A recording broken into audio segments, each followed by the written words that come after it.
thing I would like to point out concerning what he said about 125th Street.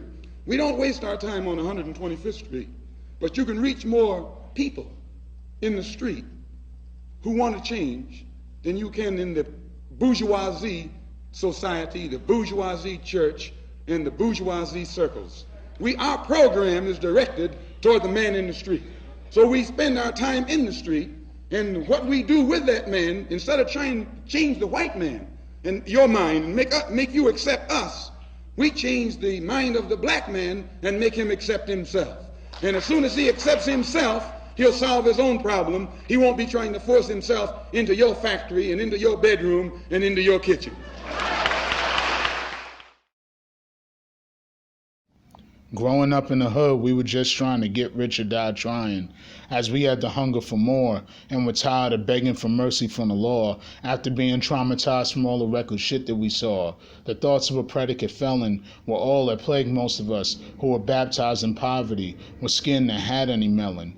That's why I can't understand how the working class expect dealers and bangers to protect them from our oppressors when they look at everybody in the street like they're back-to-back losers carrying more L's to their names than Meek. 2020 is nothing less than a massacre, and our lives are nothing short of a documentary. These hipsters say that NYC is dead, but I'm like, y'all the ones who killed it, building Starbucks over mom and pop businesses that were staples in the hood, gentrifiers out here playing the role of Suge, jogging with their dogs like shit is all good. Gentrification got the hood on death row. Before y'all came, we were like Pac, but every time we justify our rage, y'all quick to call the cops. Black lives only seem to matter to some abolitionists when we're dead or in a cage, because dead niggas can't talk, and a nigga in the cage can only use their voice so much to explain their rage. My generation is 12 years a slave to the aftermath of the crack wave. This the new era like the fitted cap. We don't call niggas custies, we call them fiends, because niggas will put their souls up for collateral, and if that ain't enough, then they'll pawn their dreams. I'm dealing roofing niggas because God can't protect them from the wrath of my pen. Everybody talking about they want the smoke but then cry when that ass get burnt.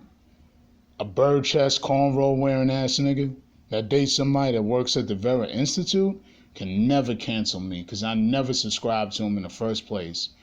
The real abusers use the weaponization of identity to duck accountability. Motherfuckers act like cishet black men are the only ones capable of committing harm. Meanwhile, your gyms on TikTok was out here breaching consent. Ain't it funny how y'all the weakest link Twitter ain't had shit to say about that since? Niggas ain't surviving this punishment while getting funded by a non-profit. Shit, I wouldn't be surprised if they was sent in by the government, claiming to do radical work. Y'all can fool the rest of the world just as long as New York know. Are you more Darren Seals or more D-Ray Mackinson? Are you building your community or your brand? There's too many wokedivists in these places, molding hood niggas' narratives while we're lied on just to get us out of organizing spaces. I'ma bomb first and hit 'em up with nothing but ether. I don't want to be friends with none of y'all bitch-ass niggas after this either. These hot pocket niggas couldn't last a day in my hood, where they carry pocket rockets, and one shot could fuck up your eye socket. And I heard one of y'all work at a journal called Lies. How ironic. Then you got this RuPaul reject, running the Rainer Project, dragging our race by chasing dollars over the cause. I had a lot of respect for you, homie, till you pulled up and was talking shit at FTP4. Y'all thought y'all could hide the truth, like Hot 97 did back when they hired Patty Duke. These bougie bitches talking about FTP is an ableist march, but I'm like, you knew your limitations from the start. Take your bird ass back to BYP 100 and go play your part.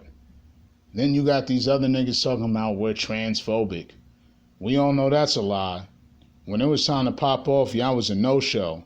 When Tiffany Harris got killed up in the Bronx, y'all didn't pull up, but FTP did. My only question is, what happened? Based off of y'all actions, black trans lives only seem to matter in Brooklyn and Manhattan.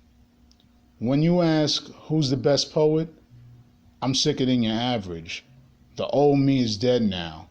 You are now looking at the Soundview Savage.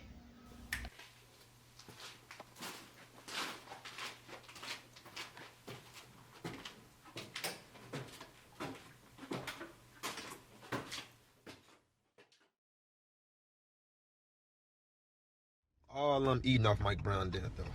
Now they traveling. D-Ray, he go to Yale. They get him like 40 bands to go to Yale and speak. They got him as the face of Ferguson. He ain't even from this motherfucker. Never even been in this motherfucker until Mike Brown died. Dude from Baltimore. And they ran him up out of there. Now he down here the face of Ferguson, the face of the movement. They calling him the next Malcolm X. That's a fucking insult. Malcolm X wouldn't even respect that man, let alone be anything like him. But anyways. So you got Black Lives Matter shit. It's blowing up. And if you notice, as it's blowing up, you're not hearing about Mike Brown anymore. You're not hearing about Darren Wilson anymore. You're not hearing about the Ferguson Police Department anymore. We're not hearing about none of this corrupt shit by McCullough, Jay Nixon. You're not hearing about none of this shit no more. All you're hearing about is Black Lives Matter now. They took the energy away from Ferguson. But they did it so intelligently, a lot of people didn't understand what was going on when it was going on, so they was helping these motherfuckers. Not even knowing, they stealing our shit, they stealing our shine. A lot of cats went to jail for us to be the main topic in the media.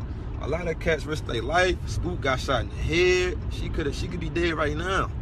You know what I mean? A lot of shit happened for this shit to grow into what it became. There was an opportunity to really fight back and really make a change in Ferguson and Missouri as a whole. But as you see, nobody was indicted.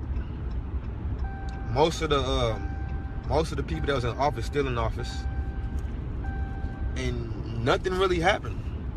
They just clearly got away with murder. Nothing happened. Now they on to the next city, then the next city, then the next city, then the next city, being superstars off our shit we created here. While we sitting back still like, damn, what we gonna do? Then after Mike Brown, it was Eugene Powell. Then you had Von Derek Myers, and so on and so on and so on. Cops ain't stopped killing her since Mike Brown died.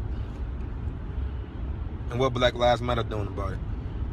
They just collecting checks. I ain't heard of them paying for no funerals. I ain't heard of them starting no programs for the youth, building no centers, nothing. You know what I mean? So we back at square one, back where we started. No justice, no nothing.